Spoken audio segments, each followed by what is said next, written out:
I knew you were going to do that, Mark. All right. Well, we're less than a month away from Halloween, and as you look forward to this year's festivities, a local museum is taking a look back. Right now, the Douglas County Museum of History and Art has a brand new exhibit that's all about the history of Halloween, getting some of those questions answered.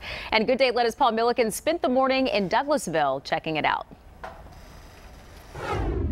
Yeah, good morning, Elise. So right before the break, I mentioned this strange shade of blue that you might notice, especially on porch ceilings. And you may think it was painted that way because it's just a pretty color, kind of looks like the sky.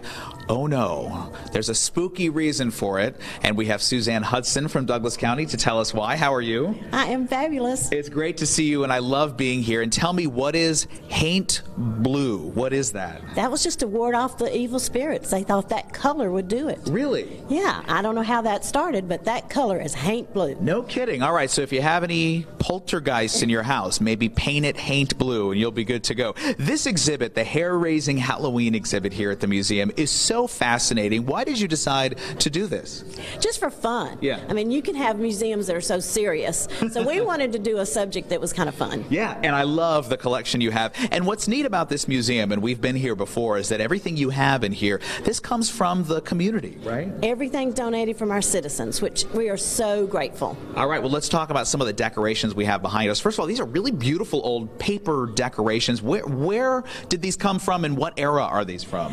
These are probably from the 30s to the 50s. Okay. And then we have a couple of reproductions that the same company is making the same die cuts, is what they call them, out of the cardboard. But you'll see they're just things to hang up in your house to ward off evil spirits. And such interesting style to them, too. I mean, I just love the stylized look of these decorations. Now, what about down here? What do we have down in the case? Well, here's a collection of noisemakers. Okay. And again, they thought noise might ward off those evil spirits. Oh, so there was a reason other than just bugging your neighbor. Exactly. And about when are these from, did you say? These are from the 50s. From the 1950s, okay. From the clickers to the shakers and the tambourine type things. Wow. So these are all from the 50s from one person's collection. Very cool. And then we've been talking about all morning, one of the most notable things here are these vintage photographs, which are fascinating and quite creepy as well.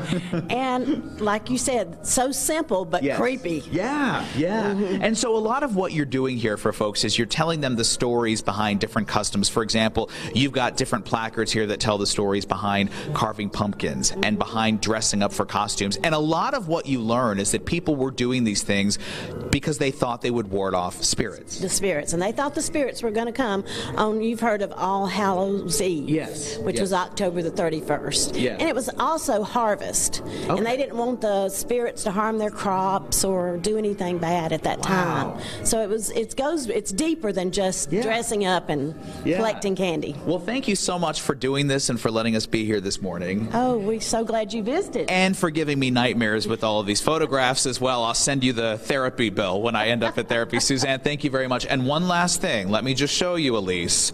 We do have some real photographic evidence of spirits here, including this photograph. Now, this is from Douglas County. Of course, it looks like it's from the turn of the century. And notice this figure right over here. Is that a person or is it a spirit? You have to come here and decide for yourself. That's pretty creepy. All right, Paul, thank you. The Douglas County Museum of History and Art is open Tuesday through Saturday. The address is 6754 West Broad Street. Admission is free.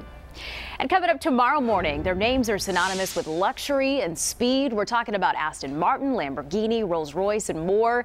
And Paul will have an up-close look at some of those iconic cars ahead of this weekend's Festivals of Speed at Alpharetta's Avalon. It's 9:26.